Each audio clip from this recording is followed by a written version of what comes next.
Okay, Assalamualaikum warahmatullahi wabarakatuh. In chapter 3, we are going to proceed with the topic of managing current record.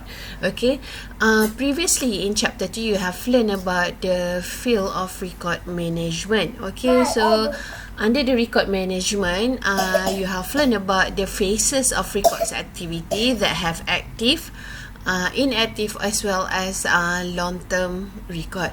So what is current record? So today we are going to proceed to the next one. Oops. Okay, the introduction. So the current record management is actually include the mail and also the file management.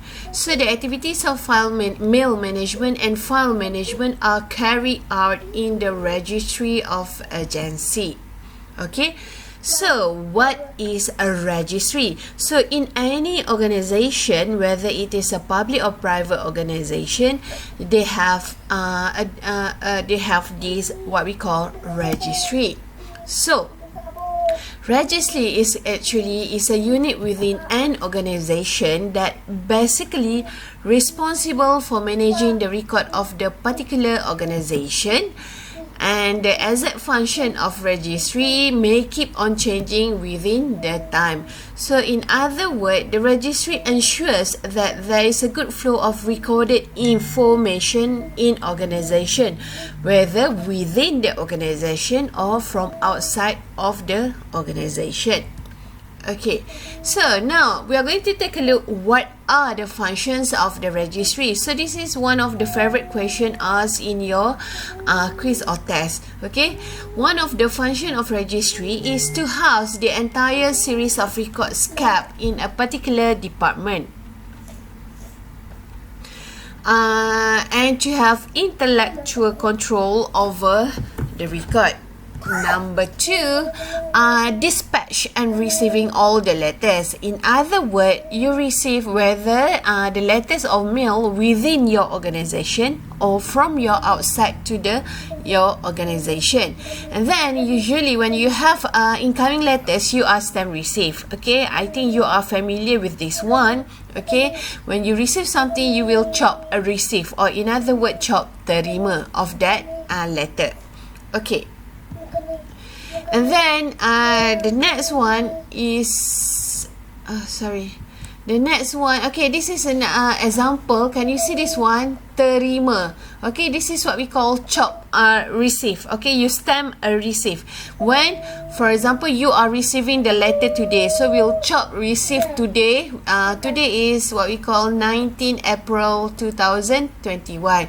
Okay, so the date here is 13 April 2010. Okay, this is what we call the chop stamp. Okay.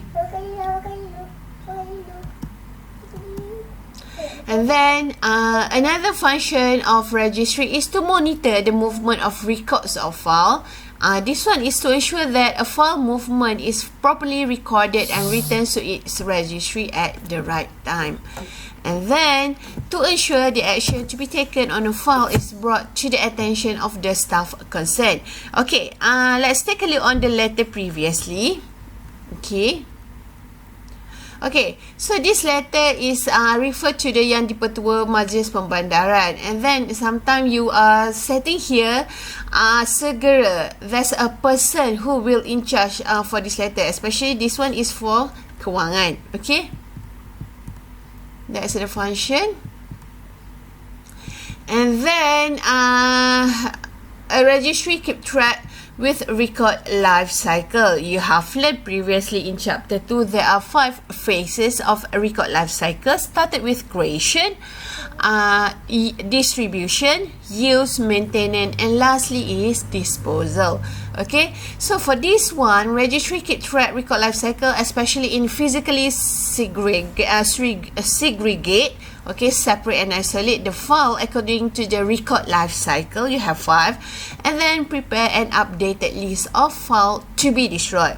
Okay, if the file is no longer used, you may destroy if the file do not have any value, especially for the historical value.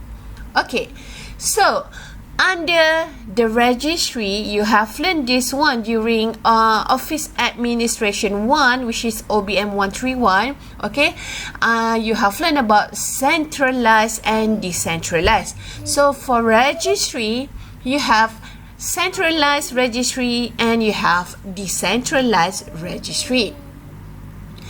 Centralized registry is the control comes from one location. For example, the main registry to control the following components, such as the record system, the record staff, the allocate space for the registry, the records equipment and supplies. Okay. Okay.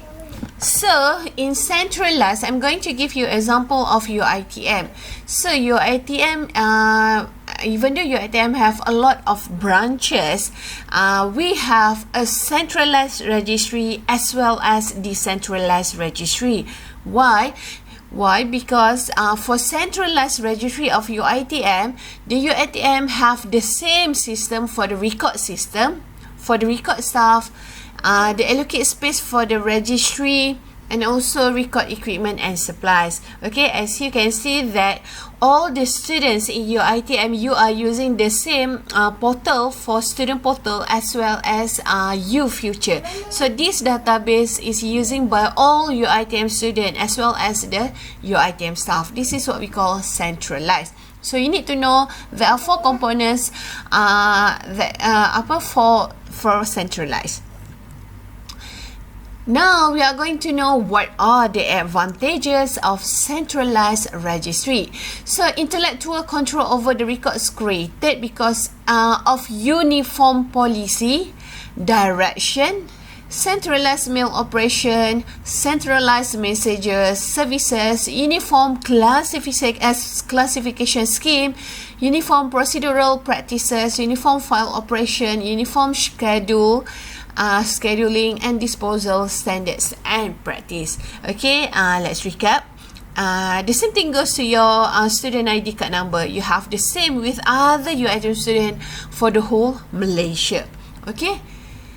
The next one, what the advantages of registry, centralized registry, you can control over records creation with a file design. There will be no duplication for this one. And then standard procedures on record management will be in place. Yes, you have the same procedure, especially for the student registration, for the student fee payment, okay? And then as well as the result, okay? You have the standard procedure for this one because you are using the centralized registry. And then keeping of records can evolve into a specialized activity. It is easier to justify staff training for those in charge of a central registry. So that's why it's easy for the UITM staff to transfer from one branch to another because they have the same system, and easy for the staff. If their staff have been trained, they can work in any branches in UITM. And then saving in terms of manpower and equipment. Okay. Next one, the advantages of centralized registry is confidential of information is more easily safeguarded because it will be kept by one server, especially for your ITM.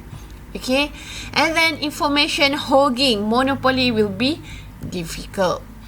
Now, we are going to proceed on what is the decentralized registry. Okay, there are various units or division within a department, normally a large department that have their own small registry. Okay, I'm going to give you the example of in your ITM Cawangan Terengganu. Okay, so in your ITM Cawangan Terengganu, we have a lot of departments. But this department, such as HEA, HEP, unit college, and then unit kesihatan, okay, they do not have the same registry with the other department in other UITM. So this one we can call it by decentralized. Why we need to decentralize this one? So we are going to take a look at the advantages of decentralized for this one. Okay, So, various registry will have their own record system. Record staff allocated space for the registry and records equipment, also the supplies. The classification scheme used care, custody and final disposition varies in practice. Yes, maybe they have some similarity, but also they have their own way to do the record filing. Okay, so now we are going to take a look why some of this small department, they use decentralized. Because easy access to the information. And then the faster retrieval and the speedier decision making. If it is centralized, you need to wait for what we call from the top management to get any decision. When you choose the decentralized, for it easier for you to make a speedier decision. And then saving in cost, labor and expensive equipment. Okay, so there are 3 advantages of decentralized registry. So now we are going to take a look again. What are the components of registry? So again, you need to know under registry, you have either two, whether it is a centralized registry or decentralized registry.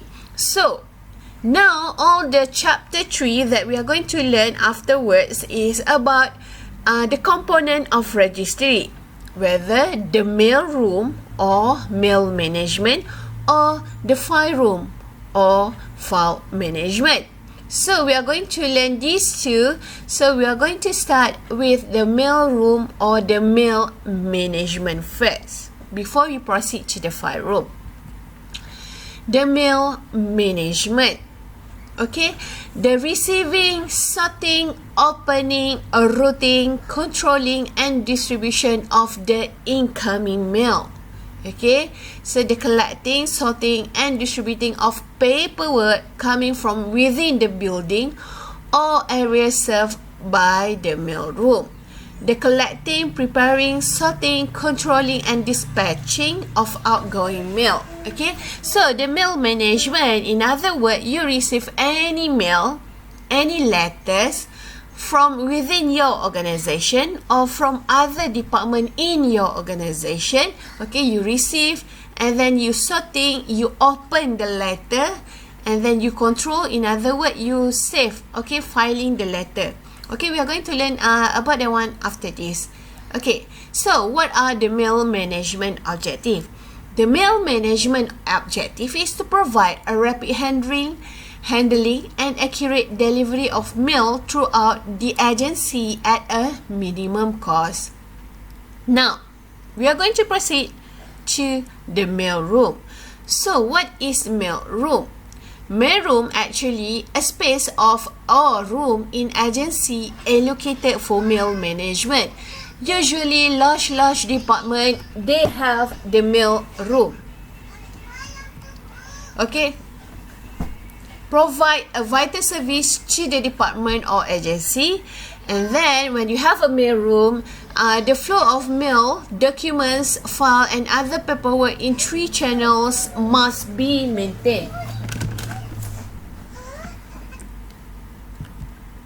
So this one is from the outside to offices within the department. For example, from HEA to HEP or to unit college, or from pentadbiran to HEA or HEP. Okay. From outside to offices, for example, from Petronas or from other school to other department in UiTM. For example, from maybe Sekolah Kebangsaan Surah to HEA. Office to office is from department to department, from HEA to HEP, pentadbiran or administration to HEP, for example. And then from office within the department to outside. Okay, for example, from HEA to Sekolah Kebangsaan Surah, or from UiTM itself, from administration of UiTM to Petronas, for example. And then space and layout. So this one is referred to the physical arrangement of all mail room and their facilities of furniture and equipment. So depends to the physical arrangement, also the space. Okay, the space required for storage and movement of mail within the mail room. So the space required depends to the organization. Okay, space for servicing and maintenance of the facilities, and then flow of incoming mail must be arranged. Okay, so this one is for the information about the space and layout for the mailroom. The next one, what are the basic consideration for layout of the mailroom? The first one, the reduction in the distances required for the movement of mail and the motions of personnel processing it. Next one, the rate at which work flows through the unit. Number 3, the use of all space as effectively as possible in both horizontal and vertical direction. Number 4, the flexibility so that the rearrangement can be readily introduced to meet changing demands. And next is convenience for servicing and maintenance. And lastly is adequate security. Now, the operating in the mailroom. What is actually happening in the mailroom? There are 4. The first one is planning. The second one is organizing. The third one, coordinating. And last one is budgeting. Now we are going to take a look this one by one. You need to know the operation in the mailroom. You only have 4: POCB, planning, organizing, coordinating, and budgeting. The first one, planning. You need to conduct survey to determine the value of the mail. Organizing. You allocate of duties and responsibility in the mailroom. Number 3, coordinating. You coordinate activities of more than one registry with the mailroom services and operation. And last one, budget forecast, such as postage, replacement need, procurement of equipment. Okay, so these are operating the mailroom. So this is example of the mailroom. I do believe you're familiar with this one. If you watch any movies, I think the English movie, you are familiar with this one. They have this one, and they also have that trolley, the big trolley. Usually all the letters, the mail, they put in the trolley before they are sorting according to the that letter. Okay, so this person is actually sorting the mail received. Okay, so this is another example, okay, of the mailroom. Now, document processing in the mailroom. Okay, so there are 2 types of documents. The first one, we call it as inward correspondent or correspondent that you receive. And another one is outward correspondent, which is the correspondent that you dispatch or you delivered out from your organization. So again, you need to know there are 2 types of document, whether inward correspondent or outward correspondent, or correspondent received and correspondent dispatch. So this one include the mail that may be received or dispatched, whether through the postal service, through the government internal mail system, through private courier service, for example, like what we call GNT, Ninja Van, and then by hand. Okay.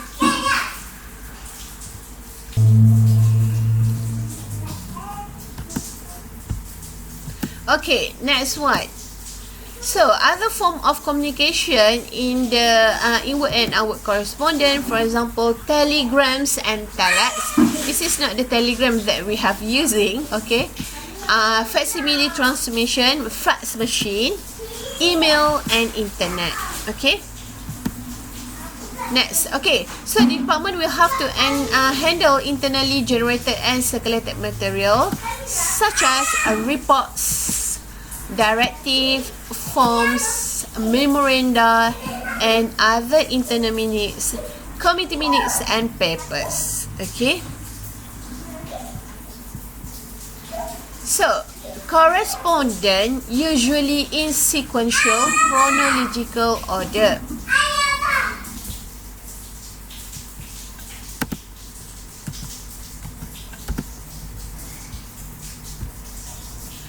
Okay, the first one is when you receive an opening inward correspondent. The first one, when you receive any inward correspondent, you receive and then you open. Okay, why you need to open? Because someone, the title or the respected person is too general. For example, is to Yang Dipertua Majlis Pembenaran Kuala Terengganu, but it's for whom? Okay, that's why you need to open so that you know this one is for the which specific person. Which whom specific person. Okay, and then certain correspondent that requires special handling. Special handling, for example, you have what we call urgent, confidential. Okay, so if confidential, you cannot open the letter. Registering inward correspondent. When you receive any inward correspondent, you need to register. How you are going to register? Yes, you stamp receive, cop terima.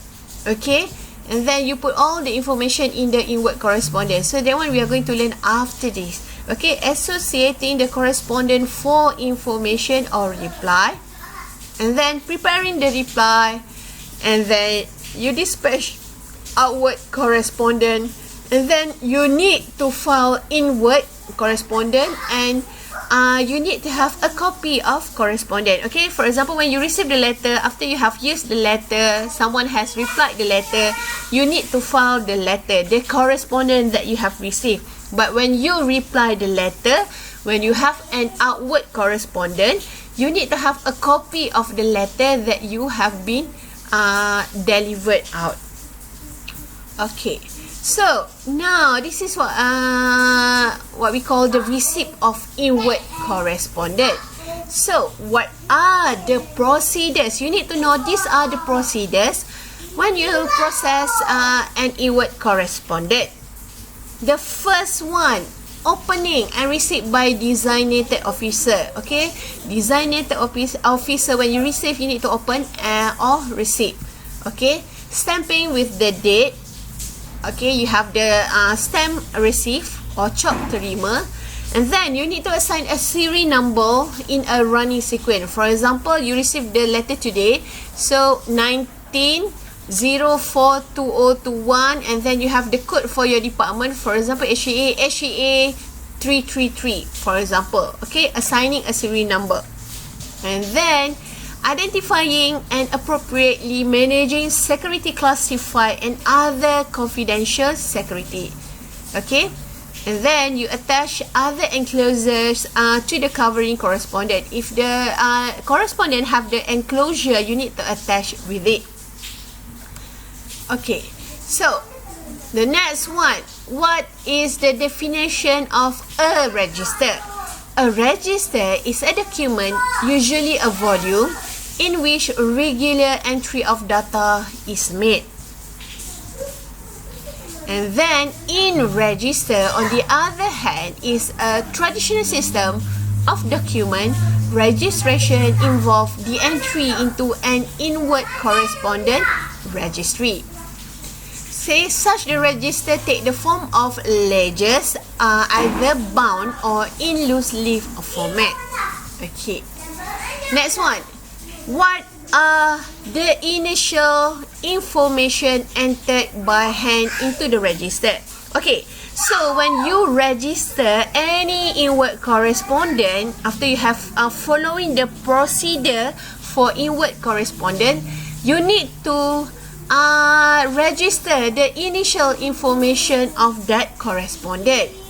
The first one, the serial number of that correspondent. When you receive any correspondent, they have their own correspondent number or reference number. So you need to key in the serial number or the reference number. And then the date of correspondent. You can take a look on that correspondent. What is the date of that correspondent? Okay. And then the date of receipt. The date of receipt is the date when you receive the letter, and then when the date you stamp, receive or cop terima. Security classification, whether it is ASAP, urgent, confidential. Okay. Name and agency of the sender. You need to take note who are the name and agency of the sender. For example, you receive from Datuk Haji Nawawi from Petronas, for example. Reference code by the sender if you have.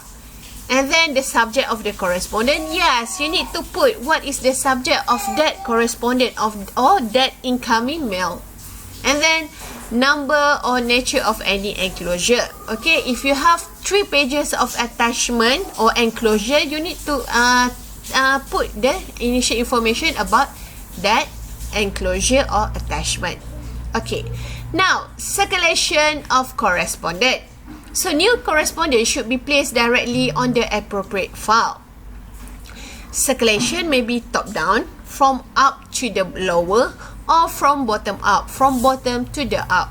Okay.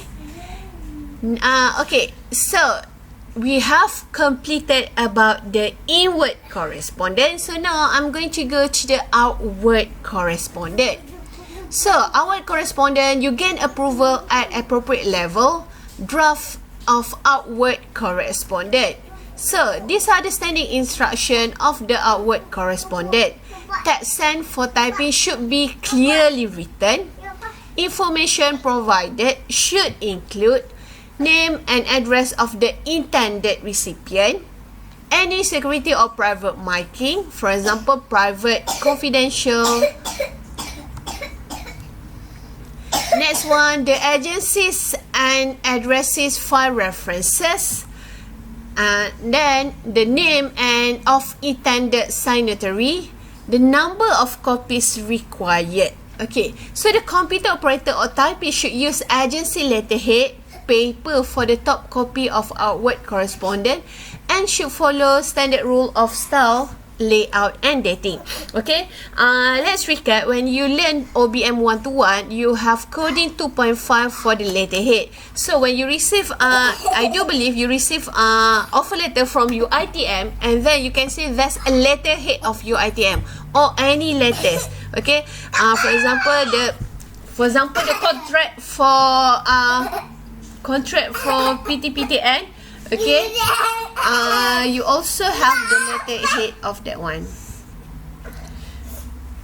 Okay, so that's an example for that one. Next one.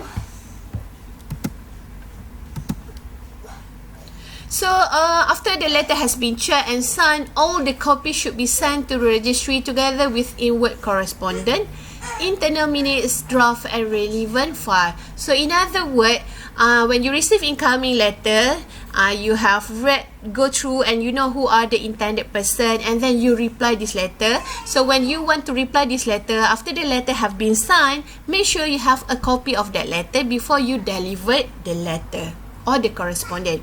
Okay, that's why you need to have a record of copy of a very internally generated document that should be sent for filing. Okay, you should file this one.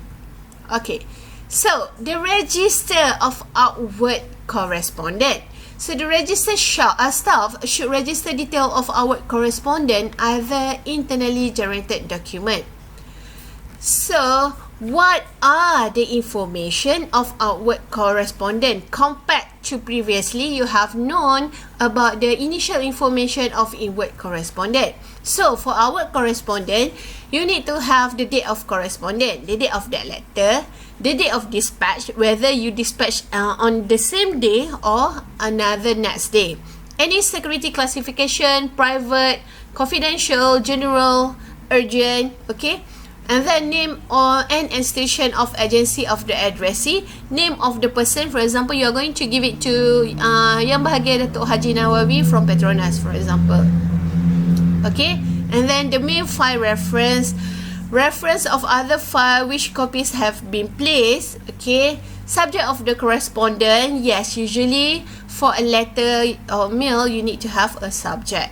And then number of nature of any enclosure. See, almost the same with the inward correspondent, but there's a differences, especially of the date correspondent and also date of dispatch. Okay, now the subject classification. So what is the subject classification? Subject file classification is a collection of papers on a specific subject or its specific sub-subject, collated and placed within a single file cover container. Okay, in other words, you have a file and then you have the name of that file. Okay, this is what we call, for example, administration, or for example, management. For another example is maybe sales and marketing. Okay, so classification records is the act of determining the subject under which record are to be named, numbered, cross-referenced, and filed. This will be the key to the retrieval of information from the file or records. Okay, so that's why when you receive any inward correspondence or mail, incoming mail, after you have used the use and reply, you need to file the letter, the correspondence. So how you are going to file? According to the classification of that record under which subject. Okay, and then subject classification will identify, group, codify, or standardize the file records into field, group, types, categories, location, organization, or things. Okay. Oops. Okay.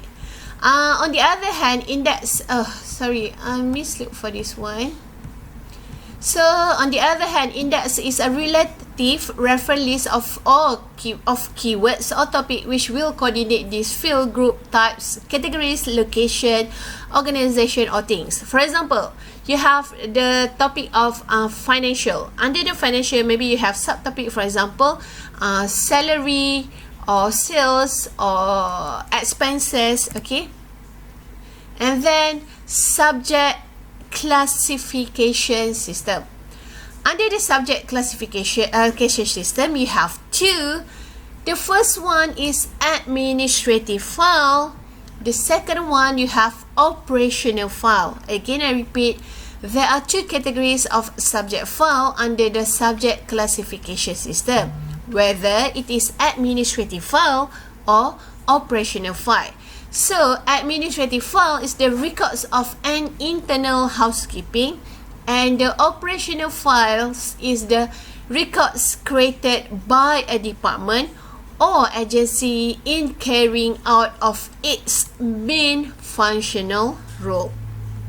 Okay, so this is what we call, for example, of what we call in Malay, pengkelasan file, classification of the file.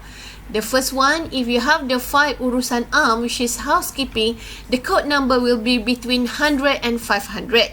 Okay, the coding number, and then the name will be the pentadbiran am, also bangunan dan harta. On the other one is the functional one, fungsi jabatan. Okay, so this is what we call pengkelasan file. Okay. Now we are going to take a look what are the characteristics of good classification system. So in order for you to have a good classification, you need to have 4 characteristics. The first one is simple as possible and easy to operate. Second, it will permit addition and deletion, can be added and can be deleted. And then logical, arranged by groups of related subject. And lastly, effective, and you have 5. And lastly, number 5 is be installed with a view of economy. So these are the characteristics of good classification system. Another one, you have the benefits of a good subject file classification. So for this one, you need to remember, because the keyword is an aid. So you have an aid to service, an aid to research, an aid to documentation, an aid to preservation, an aid to disposal, an aid to economy, and an aid to personnel. Okay, so it's different from this one. This one is the characteristic of a good classification. You have 5, and this one is the benefits of a good subject file classification. And the keyword, you have the word an aid. Okay, now we are going to take a look what are the types of subject classification system. You have 3 main system. Okay, the first one is alphabetical system, second one is the function and activity system, and last one is administration, structure, system.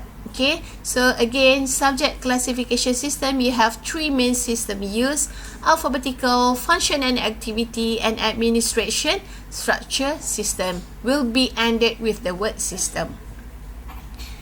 Okay, now I'm going to proceed until this one. I'm going to continue coding system during our class. Okay, thank you class. That's it for now.